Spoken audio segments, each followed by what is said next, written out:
All right. Thank you for being here. Photographer Brianna Shrader. What was your first camera and what is your go-to camera now?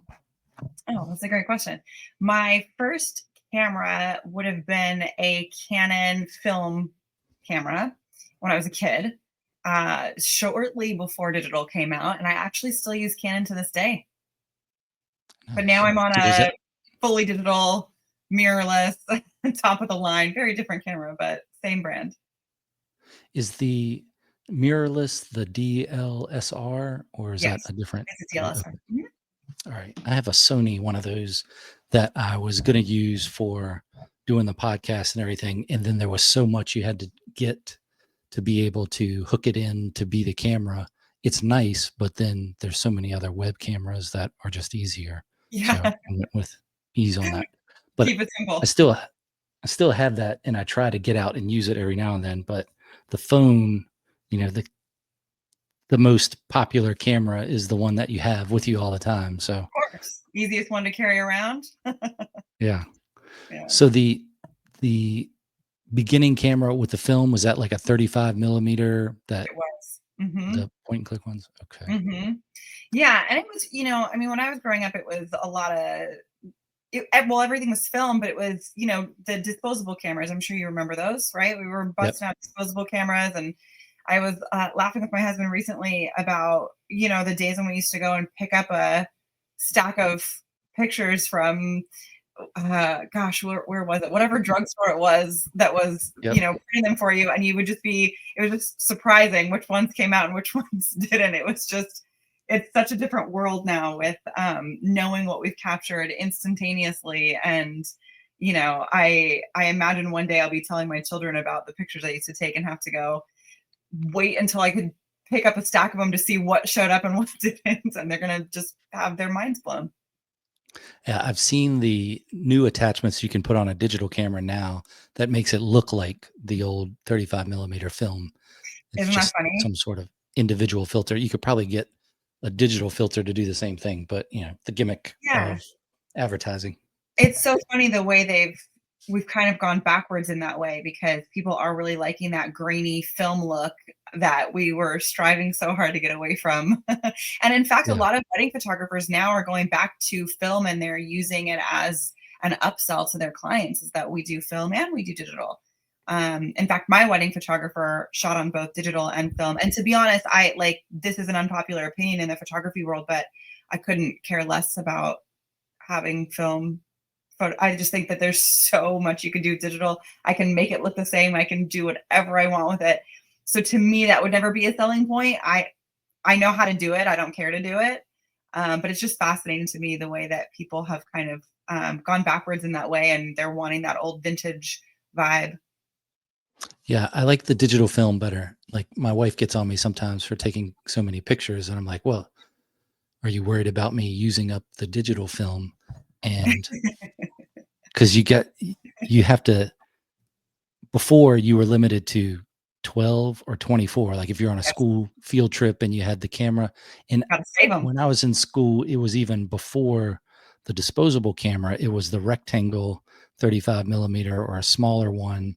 And you had the flashes that you had to put on the external, and you had maybe 5 flashes. So you're like, I really have to be careful of how many pictures I'm going to take. And even when I take them, I don't know if I really took them. It Right. could have gone wrong, or something could happen when you were loading or unloading the film and you've missed everything.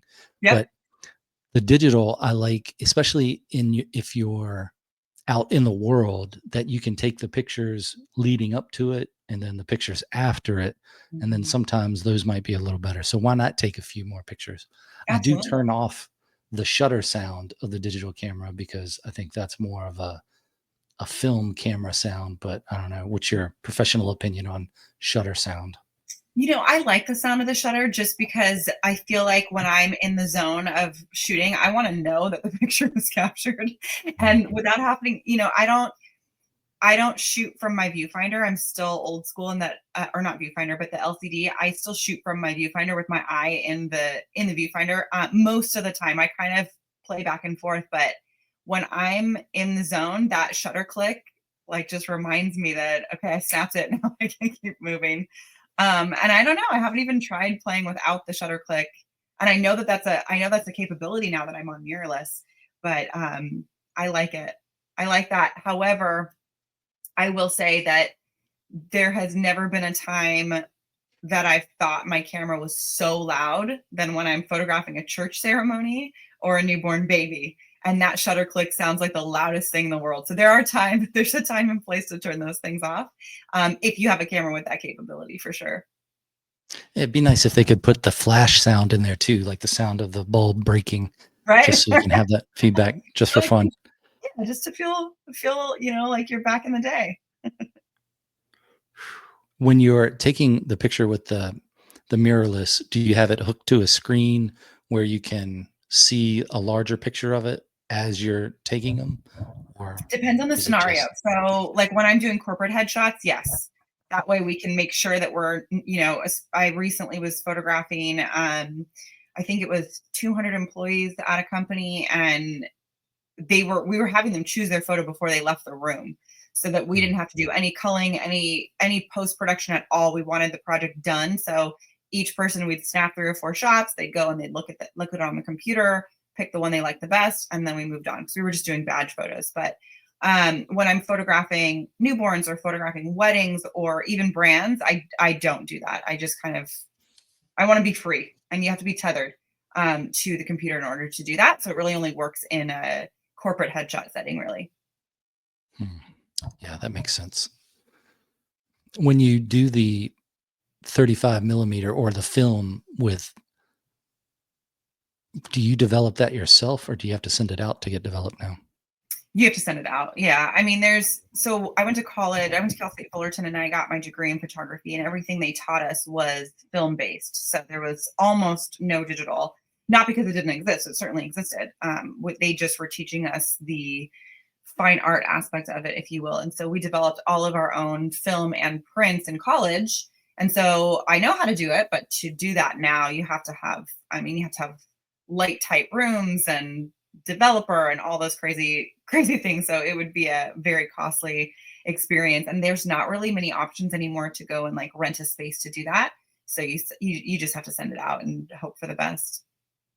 So do they, in a photography class, do they consider the art of that type the developing side of it, or do they separate it between the image you're capturing and then how you do the exposure?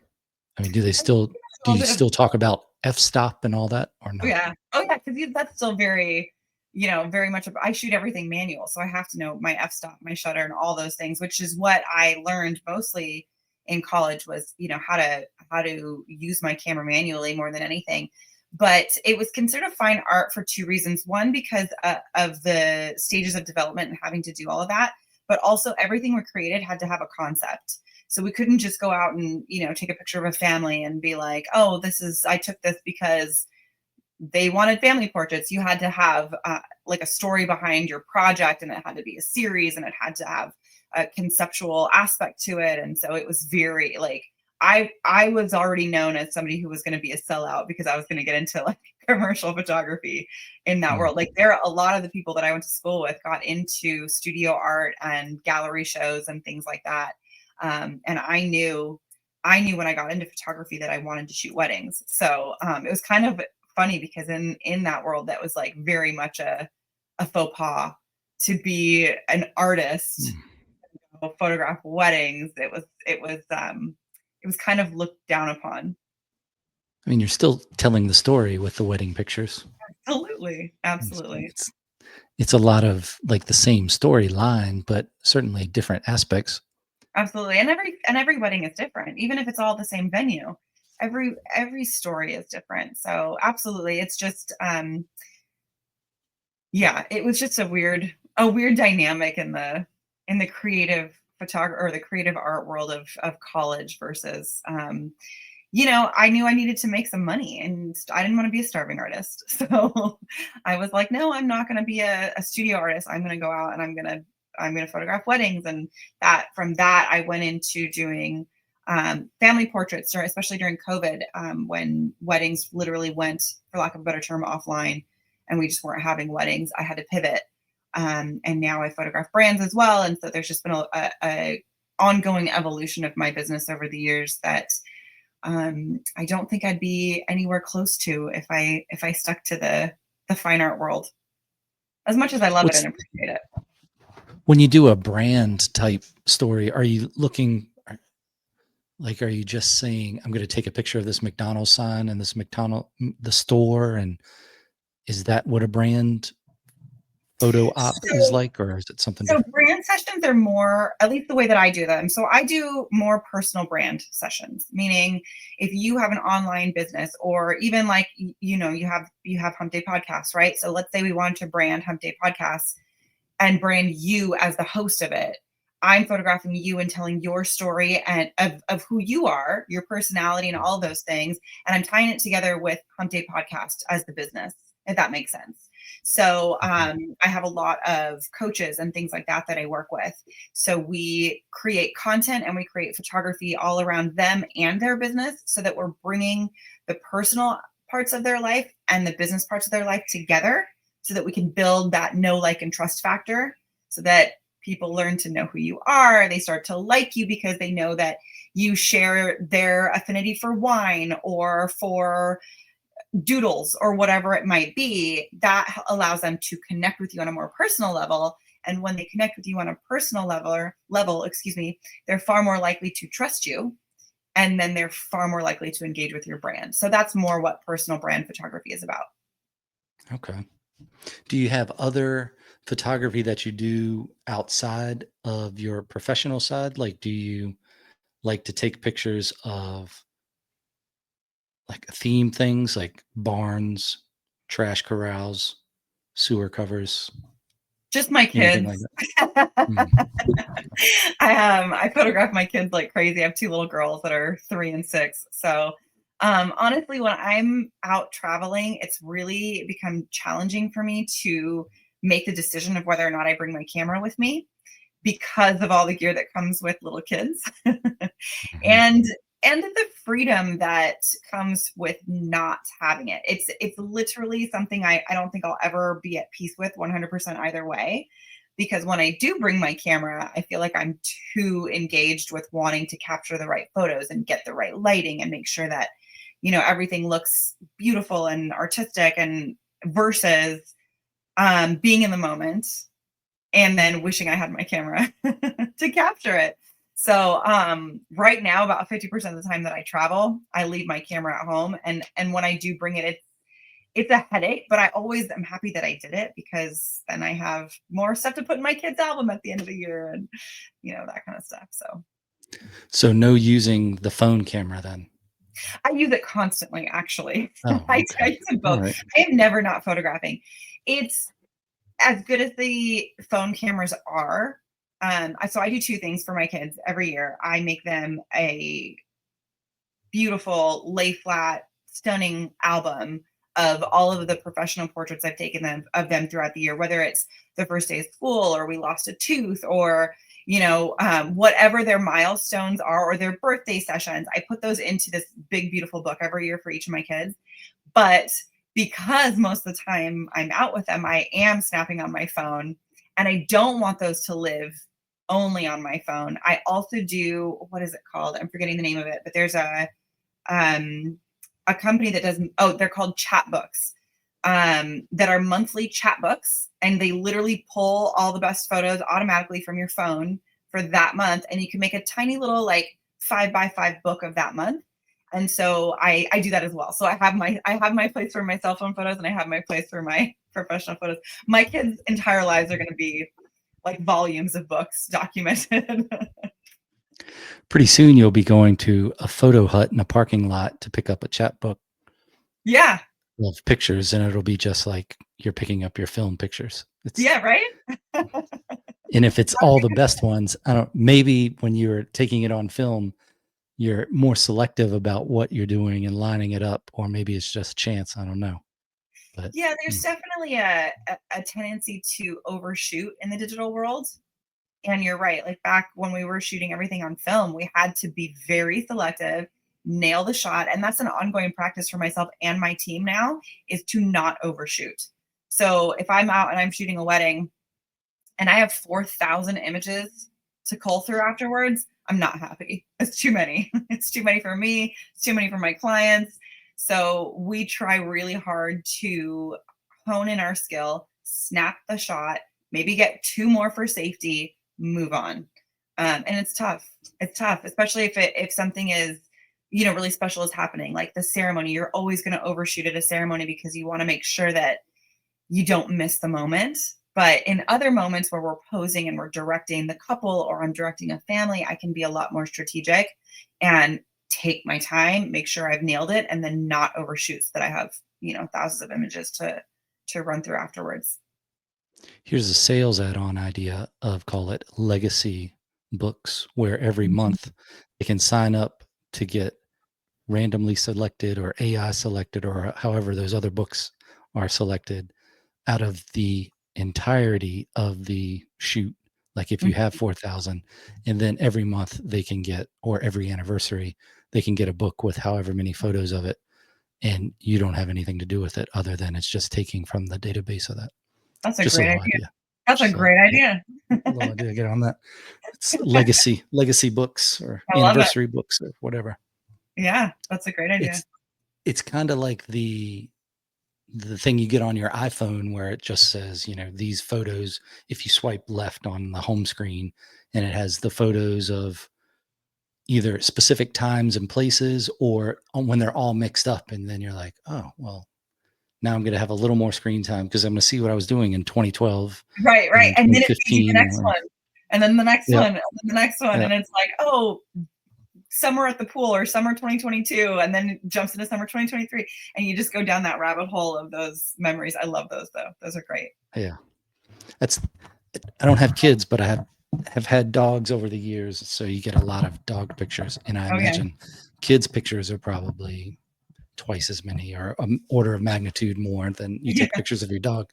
But the dog I have now gets a little aggravated when I take pictures. Like she'll give me a look and she's like, what are you doing, the picture thing again? And if she's sleeping, that's normally the pictures of her are sleeping. Then she's like, why are you taking a picture when I'm sleeping? I'm trying to sleep here. So yeah. My kids do the same thing. Okay. Sometimes they're ready to pose, and sometimes they're like, my little one especially will just give me the stink eye. Like, I am not smiling for this photo right now, mother. I like a collection of those, of the different types of faces and reactions. So if my wife sends me a text, I can respond with not an emoji, but a dog picture of the certain expression. That's awesome. Get lost in the photography of it. But yeah, that's great. I entered a photo contest from a picture I took on the iPhone one night, and you had to put in all the technical things of the picture for this photo contest. And I was like, I'm just some guy sitting in a hot tub taking a picture of the roof line at night. And I don't know the shutter speed of the iPhone camera, or even the any of the other stuff. So I had to look all that up. That took me longer than entering the contest, was just looking up those things. It didn't get selected. It's okay. I'm going to get over it. But it's amazing the amount of technical side that goes into it. When I was in the academy in policing, we didn't have digital cameras then. This was before 2000. And we had to go through I think it came out to be close to 40 hours of photography training, which is an 8-hour class of how to use the whatever camera. I can't even remember the type. It was either a Canon or a Nikon or something like that. And you had all the different flashes and everything. And you had all these standards that you had to take pictures of crime scenes and crashes or other events where you had to take this many rolls of film of it. And then you sent them back to the headquarters, and they developed them, and then they sent you the pictures back. And sometimes you load it wrong or did something messed up and you didn't get anything back. So I always took more pictures or more rolls than I needed because I was worried. I mean, we're not going to recreate this event. So I don't want to miss it because I did something wrong loading this. And then when we got so we had that big camera, and then I went with a little 35 millimeter camera and just took rolls on that too, because I was like, well, okay, I'm definitely not going to miss what I need to get now. But I'd end up with 12 to 20 rolls of whatever event. And you're like, oh, are they going to She be always got your aggravated at this? But the teacher that taught the class, you would still get letters or notes in your pictures because you didn't go to the drugstore to pick them up. They sent them back to you in interdepartmental mail, and you'd get notes from him like, "Hey, check your f-stop. You're wrong on your shutter speed here. You should have done this." And you're like, oh, geez, when are we going to get rid of this? And then the digital camera started, and it made it so much easier. But Yeah, well, the point and clicks for sure, but if you're still using a DSLR, it's all the same. If you're on manual, you're still paying attention to all those settings for sure. I don't do a lot of manual work with that. So Yeah, you just yeah. find the thing you like and go with it. Right. Well, I mean, they also have such simple auto settings now, and because you can, especially with the mirrorless, you are seeing the image through the viewfinder exactly as it's exposed in your camera. So I picked up my mirrorless, I want to say 2 years ago now, when Canon, so Sony released their mirrorless long before, but when Canon got on board, I always shoot with two bodies. When I'm out for a wedding specifically, I have two cameras just in case. I have so many redundancies, it's ridiculous, but I always have two cameras, not just for redundancy, but for, different lenses, so that I'm not having to switch out my lens every 10 seconds. I've got, one length on one camera body and the other length on the other camera body. But it was amazing how quickly I found myself relying on the viewfinder of the mirrorless camera, because for people that don't know cameras, when you're looking through the viewfinder or even at your LCD screen on a traditional digital camera, you're not seeing the exposed image. You're seeing just whatever. So your settings still really matter. Now with the mirrorless cameras, when you're adjusting your settings, it's changing in your viewfinder. So you're seeing the image exactly as it's going to appear. So if you crank up your ISO, you're going to see the image blow out. So instantaneously if you're exposed properly. And so it was amazing how quickly I began to rely on that, because I was shooting with one body that did that and one body that didn't. And so then I found my exposure was off on my other camera so often, because my brain couldn't divide between the one that I could see straight through and the one that I couldn't. It was wild. And I immediately was like, I need another mirrorless camera. And I went home and bought another one because I couldn't do it. Wow. Yeah, I didn't think about that. Yeah, how much of that stuff can you change after you have the picture just digitally? Can you get close to what it is if you were Yeah. taking it in the wild, or? Yeah. I mean, depending on how off you are, as long as you're shooting in RAW format, the RAW format files are so massive that you can bring in and pull out information. You can really be off and still pull it in, but it takes so much more time editing. Whereas if you're properly exposed on both cameras with the editing software these days, you can edit an entire wedding in a couple of hours versus days, because of that. So what that does, even if you can fix it, is it totally screws up your editing, because essentially now with the editing software, we create our own profiles of the way that we like our images to look. And these programs memorize what we like. We feed it a ton of weddings that we've done in the past, or a ton of shoots. In fact, it requires something like 6,000 images to start learning your profile. So you have to put in a bunch of stuff you've already edited. Then it memorizes your profile, and going forward, you can be like, great, edit this wedding. And it'll take, 1,500 images from this wedding that are my final images, let's say, and it'll color correct them and do all the light balance for them based on the profile that I built in a matter of minutes, like 30 minutes it'll take. A shorter session, like a family session, it'll be done in 2 minutes. It's crazy how fast it is. So you still have to go back and tweak a little bit, like they're not completely flawless, but you can see where I'm going with that is that if one of your cameras is way off, that profile is not going to be able to fix everything. So you're still gonna have to kind of go and tweak it, because it's going based on you being an efficient shooter based on the profile that you've built. So yes, it can be fixed. It just takes a lot more time in post-production to have to go through and fix all those. So is that an AI feature or is that just a program that does it? It's AI editing. Mm. Yeah, it's changed the game a lot. I mean, when I first started weddings, I had to edit image by image. Every single one I had to go in and color correct. And then they came out with Lightroom, which is a Photoshop program where you could edit one image and then sync the next 50 images that are from that same exact scenario. So as long as your settings didn't change between that first image and that 50th image, you can sync them all and the edit will match. And so that cut our time in half for editing, right?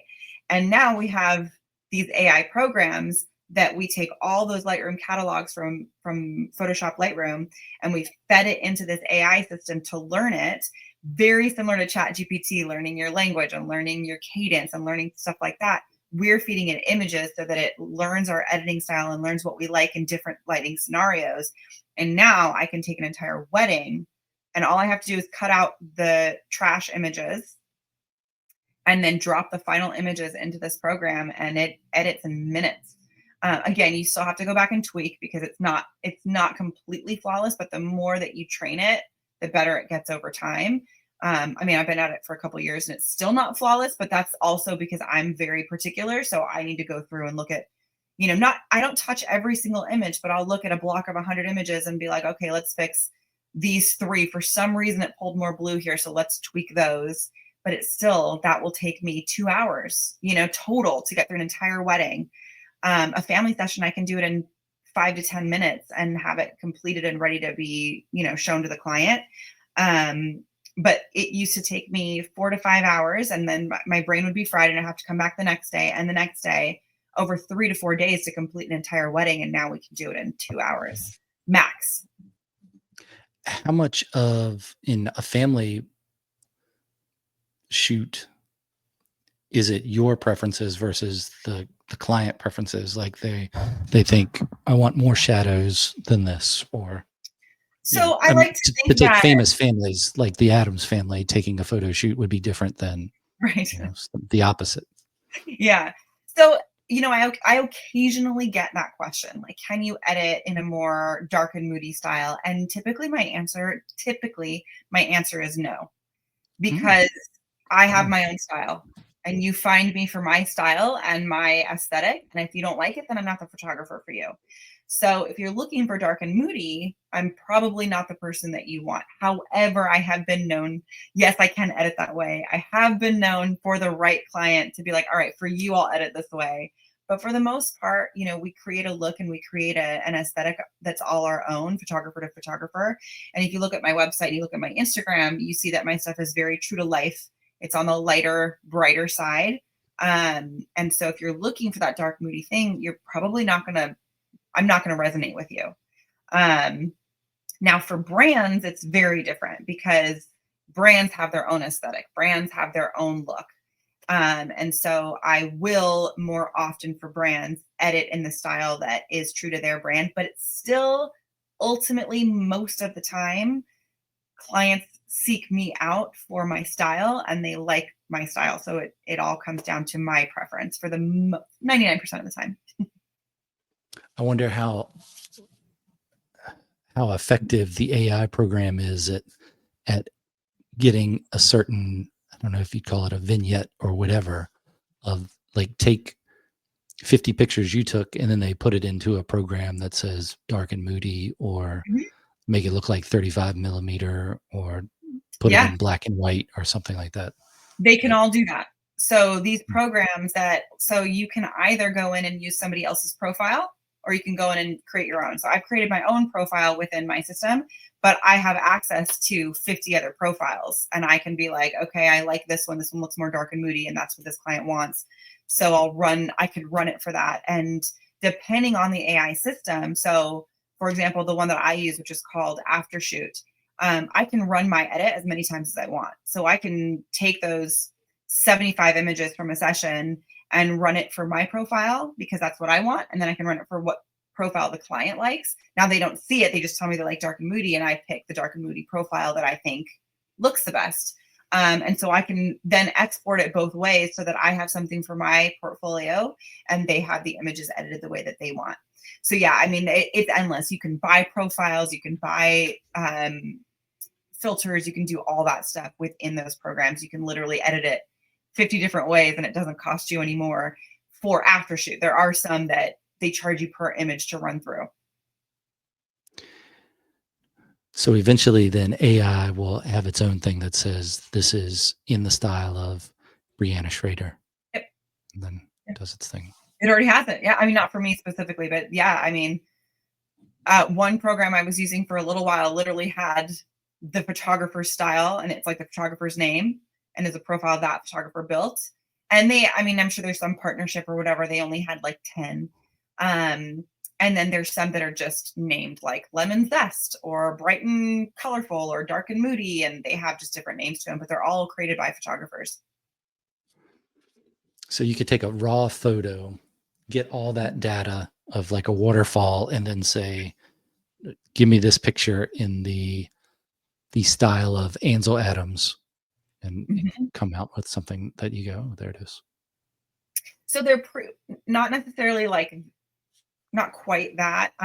They're pre-built. So I guess if somebody created a profile around Ansel Adams, then yes, but I can't just like type that in, if that makes sense. I have to select from a menu, basically, which profile I like, and I want it to be edited by that profile, and then it'll run it for 2 minutes, and then I can re-upload the same catalog and ask it to run it for my own profile.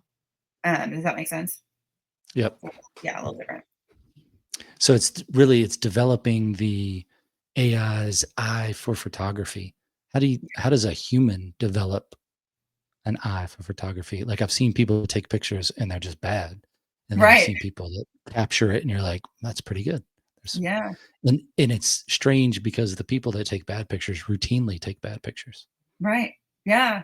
I think it's one of those things that I don't want to say that you can't be taught, but I feel like it's the creative side of it and having that eye, if you will, is something that most people either have or they don't. That doesn't mean you can't hone it and get better, but the only way you get better is by constantly going out there and shooting and then going back and looking at your own work. And there's a bunch of photographers that have gotten to the point in their career where they don't edit their own stuff anymore. But when you're not editing your own stuff, you can't critique yourself. So for me in particular, most of my weddings, just because I run a team, most of my weddings I don't edit. Occasionally I'll edit one. I just don't have the time and the capacity for it. But all of my brand sessions and my family sessions, I have to look at that stuff myself. I don't let anybody else touch it. It's more well-rounded and it's obviously a lot easier of a project to do than an entire wedding. But the only way to continue to hone your craft is to keep looking at what you shot and figure out what you like and what you don't like.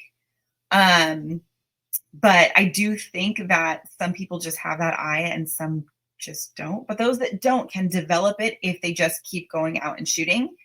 And again, looking at their work and critiquing themselves and like, oh man, if I would have had his nose just tilted back a little bit more this way, or if I had him just lean onto that back foot, that would have looked so much better. And now next time that's clocked in my brain that, okay, the next time I pose a guy in this scenario, I'm going to make sure I have him lean back, because when he leans back, he kind of slenders down a little bit and he looks a little bit cooler and a little bit more relaxed than when he's like real straight up in the camera, if that makes sense. So you start to see and critique yourself as you go. Yeah, there's tricks and intangibles, I think, of the experience of it. When we were living in an RV and riding around the US a lot, I was taking a lot of pictures out of the front of the RV. So point perspective was my specialty. And I did see a difference in the way I could almost develop that sense of when I was looking at something, go, I'm going to want to take a picture in about 3 seconds here because this is developing how I think it's going to. And then other times it would be, I see the thing I want to take a picture of, but I missed it. And I'll take a picture after it and I'll be able to look at it and go, this is not quite what I was looking at. It wasn't that moment in time and I did miss it. So that was interesting to be able to develop that aspect of let me get the camera ready because here Mhm. we go right here. But when you see the thing you want to take a picture of, it's too late if you don't have the camera up already. Right. And I can see how in regular life that would be a curse and a gift because you'd have the camera all the time and always Mhm. going, oh, I missed it, or I'm going to get this shot, or I got this shot. So, man, Yeah. that's interesting. Absolutely. I mean, that kind of stuff happens all the time when you can't control the scenario. So, and most of the time, if you're capturing real life, you can't control the scenario. So if I'm photographing um, a first dance at a wedding, and I'm on the right side of the dance floor, and the groom goes and he dips the bride, but he dips her facing away from me, I've missed it. I've just missed it. Now I can theoretically, after the fact, try to recreate it, but it's not going to be the same, right? It's not going to be that same exact perfect moment. And same thing with, when I'm photographing little kids, when they're running around and playing, and they look at each other while they're running in that one moment, and if I miss it, I can try to do it again. You can try to go back with people, but yeah, when you're driving and you're in movement, and there's, again, same scenario would be like a ceremony. I can't stop everybody in the middle of it to fix it. You can't stop your road trip. You can't stop the light from changing. So if you miss it, you miss it. So you do have to, like, be looking through a lens almost at all times, and not physically, but like your eyes as a photographer are always like taking pictures. You know what I mean? They're always Yep. framing things. Yeah, and it did over just the thousands of pictures taken and then looking back at them and going, well, I probably don't need to bother taking a picture at this distance with this camera because it was usually just a phone Mhm. anymore because I'm not capturing it and I should just live in that moment and see it rather than miss it trying to think I'm going to collect it with this. Like the Grand Canyon, you can take some good pictures of the Grand Canyon, but it's never going to be standing there looking at the Grand Canyon, even if you were on a panoramic thing or a video or any of that. It's nothing is like it is standing right there. It's so true. It's so true. And I think and that's why I struggle, like I said before, but with bringing my camera when I travel, because it's like the double-edged sword is like, I want to document it, but I also want to live in it. And so, I mean, if I were to go out to the Grand Canyon, I would probably want to spend 2 days there, at least one day photographing and one day just enjoying, because it's hard to do both. Not that I don't enjoy photographing it, but you're right. If you start to feel frustrated that you're not able to capture it as it is, and then you're so focused on getting that shot, then you're not really taking it in and enjoying the beauty of it. Yeah, it's that same thing of if you go for a walk and you forget your phone and you don't have a camera and then you can free to look at things and observe and then you got to keep that voice out that says, "Oh, you should have had a camera to take a picture of that." Yeah. It's and I think eventually you take enough pictures to where you go, I have a picture that's similar to that. So I got the idea. I don't have Yeah. this exact thing, but it's okay. Right. You said a thing about when you were editing where you take out the trash pictures. It's another marketing idea. I like the idea of a wedding book that's trash photos, and then you sell that to them. Yeah. So it's like a behind the scenes type. All the shots with your eyes closed for Yeah, mid-sentence, or yeah. That could be all fun. the That could be bloopers. fun. Yeah. Yeah. Little add on. The The blooper book. perfect wedding and then the trash wedding. It's the same place. It's all Same perspective. exact wedding from a different perspective. I love it. With your pictures when you're trying to tell a story, what methods do you use to tell a story with a picture? So my biggest method with all of my clients is a discovery call.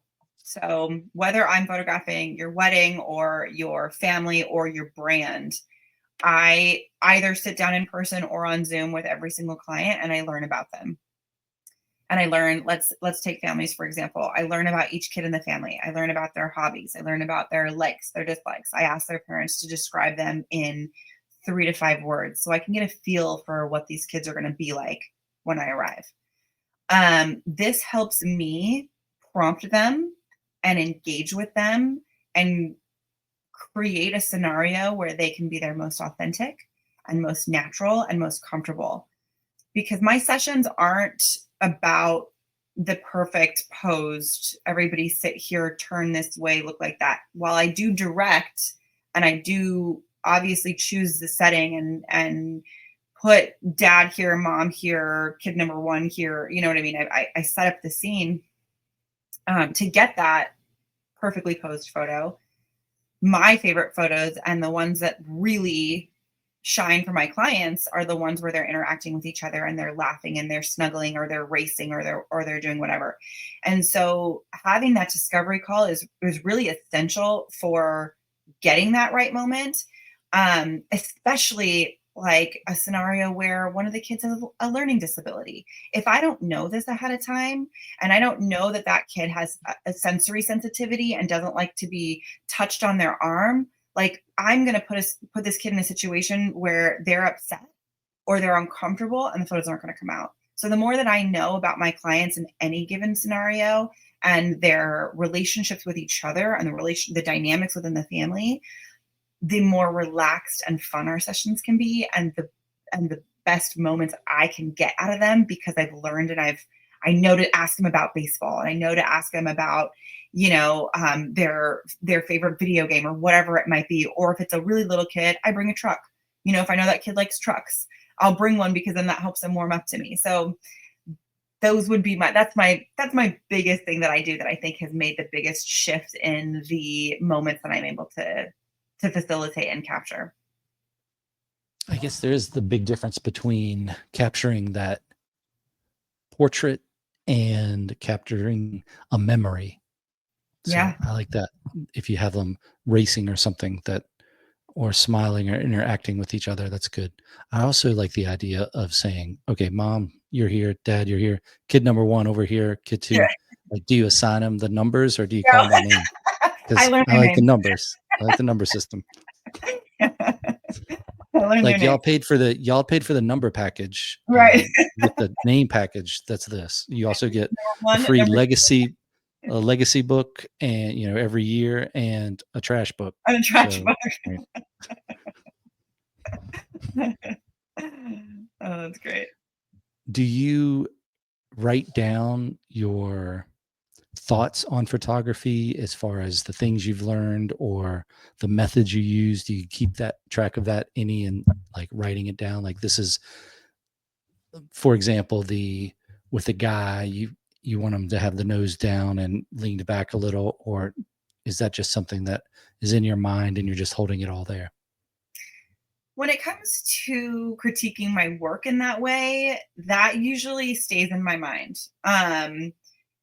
However, if I'm going to work on something new, like through my discovery calls and the questions that I ask, and I come up with a question that I'm like, this is the question I need to be asking every time, I'll have a list of questions, and I'll save and document those methods of my business. But the posing and the directing, sometimes it's just in my head. Sometimes I see it from somebody else who's done it, and I'll screenshot it and keep it on my phone so that I remember that pose or that exact position.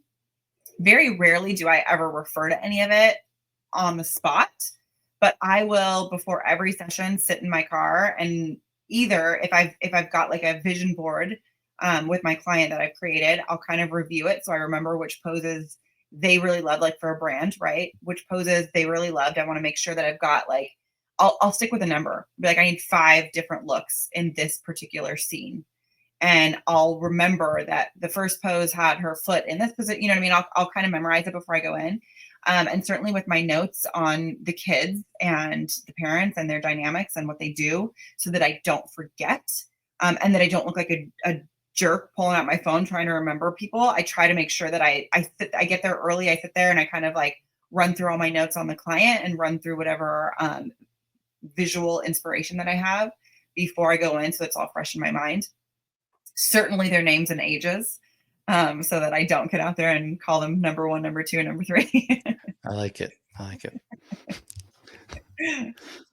Seems like that's a lot of knowledge developed over years of experience that you don't want to lose and would be worth passing on to somebody else, whether Yeah. it's, the family secret or the business secret or just making a pose book or something like that.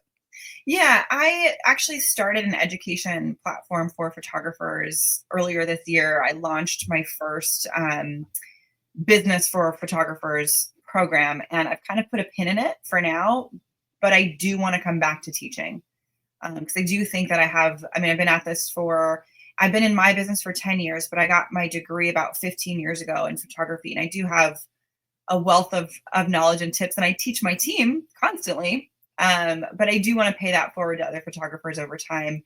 I'm just in a phase right now where I'm really pushing and feeling called to brand photography and family portrait photography and things like that. And so I'm going to circle back to that. But I am like on some level taking notes of what my methods are and things like that so that I can teach it down the road. Yeah. Yeah. It's you're doing the work now, and then Right. later you have to compile it. It just makes it easier if you have some notes over it every now and then of like a step by step. Like if you were going to do a family photo shoot, what are the steps you do Mm-hmm. to do that? Like I think about in back when I was policing and training police, where they would say, can you make one guy said, can you make me a list of everything you do for a DUI arrest in Virginia Beach? And I Mm, was like, oh, he goes, do it as detailed as you can, step by step.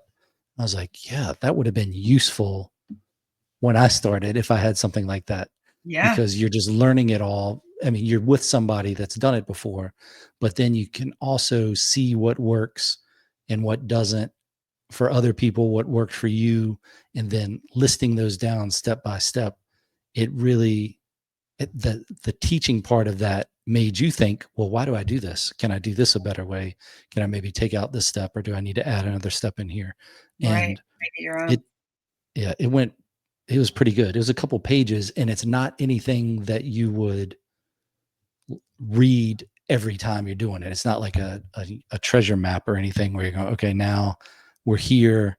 I'm going to put my gun in the trunk, and now I'm going to get them out, all those. Ask them first to put their hands on the wheel. Uh, Yeah. what's But next? it's good. It's That too. good to have it if you ever got stuck. I think you read Yeah. it so you're aware of it before, and then if you've gone through it a few times, then you understand it even more. But if you ever were like, oh man, now what do I do? You go right to the list and you go, Yeah. okay, good. So you might never use it, but knowing it's there helps. So Yeah. Absolutely. When in plus my early passing that days, on to somebody else. yeah, in Go my ahead. early days, so that I didn't have a sheet, right? I would sometimes write stuff on my hand. I would just put three little like things to memorize on my hand. Which, could you imagine a cop? I mean, we used to write on our hands. Like if you're doing field sobriety test and you're doing, clues and indicators for the 9-step or the one leg, you There write you it on your hand. Some people would have a clipboard. Some people would have sticky notes. I got to the point where I kept them like a 3x5 cut down to fit in my pocket. And if I needed to make a note of it, I would. Otherwise, I would try to remember what I needed to. And then when I got back to the car, I would write it. And if I didn't remember it, then I just wouldn't write it. So it was to the benefit of the drunk. go. Right. But then it becomes those details of, do you have to know that they missed heel to toe on steps 1 and 2, 3 and 4, 8 and 7, or can you just say they missed heel to toe 3 times? Hmm. And then you go, I think the 3 times is good enough. So Yeah. you're painting that picture of, you're trying to get the person there. But Right. now with video, I think I didn't have a camera when I was working, and that would have been great. Like the body camera, a car camera, all that, beautiful. Leave it on all the time. Yeah. Record all the stuff I say, even if I'm just shooting the bull with somebody else. It's going to be weird, but I'd That is rather have, entertaining. yeah, I'd rather have all the stuff than, I Right. think it would help you more than it would hurt you. Yeah. Plus, it has that little thing in the back of your mind of, I'm being recorded, so I better do not say the dumb things that you say every now and then. Yeah. But I mean, that's life. So with photography advice, what is the best photography advice you've ever received that you would think about today? Hmm. I would say two things. One, just from a beginner standpoint, is to just keep shooting. Just bring your camera everywhere you go, because the best education you can get and the best way that you can to continue to learn and hone your craft is by doing. And if you don't use it, you lose it, right? So if you're Mm, not out there practicing and shooting, you're not going to hone your craft. And number two, when it comes to the business side of photography, knowing your worth and knowing what your time and your talent is worth and sticking to it is probably mm. one of the most difficult lessons to learn, because we all want to be nice and we want to share our talent and we want to do all these things for other people. And then we end up getting taken advantage of, and we end up not making any money. And then we end up being bitter and angry because we're doing all this stuff for nothing. And so learning, understanding, and sticking to your worth is invaluable when you get into the business side of it. Nice. I like those. The first one I could use with military advice, but the second one, I don't think that's going to work for like before I went into the military. The best advice I got was no matter how much you think you're ready, you're never ready. So I was Mm. like, oh, okay, that's pretty good. But keep shooting. That's a good one for the Yeah. military. The Well, and you know what? but the The no matter how much you think you're ready, I feel like that can span across any industry, especially a personal brand industry, because I mean, I just threw a gala. I did a Stories of Motherhood project for 3 months where I photographed moms. I learned their stories. I got them published, and I hosted a gala on Thursday and a silent auction and all this. I mean, I've never done anything like it before. And with that, with my photography business, with raising your prices, with, trying something new in your business, if you wait until you're ready, I mean, it could be personal. If you wait until you're ready to have kids, you're never going to have kids. Like, mm, literally, no matter how much you think you're going to be ready, you won't be. And so you jump anyway, right? yeah, it's good advice. It's good advice. What's the best way for people to follow or get in touch with you if they want to book some time or follow your work? I am on Instagram at Shy Heart Studios. And my website is also shyheartstudios.com.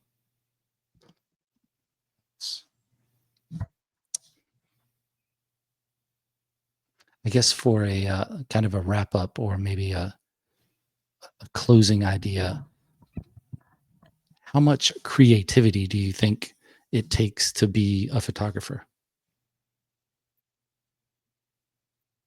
Hmm.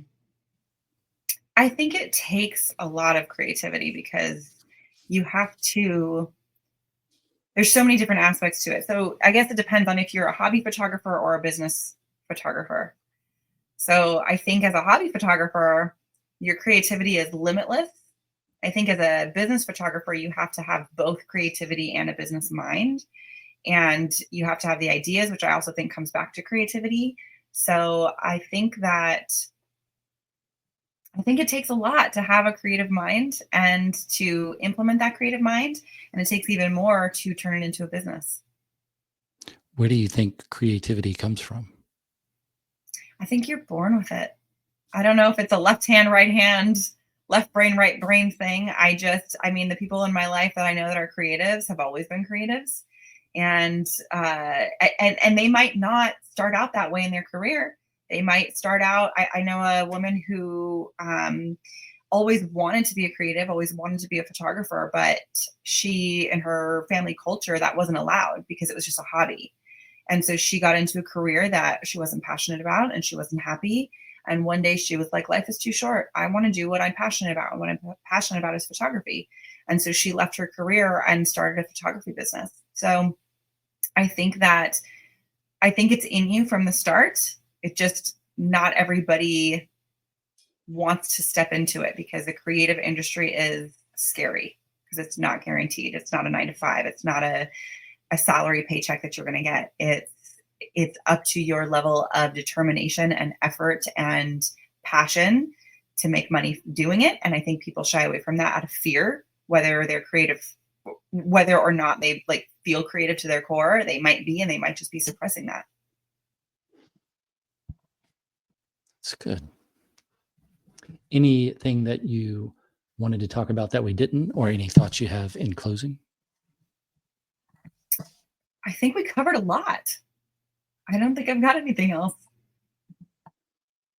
All right. We didn't talk much about black and white photos versus color, but we'll Oh. save that for another time, I guess. Okay. And we'll just depend on Paul Simon and his chronochrome song too. Sounds good. All right.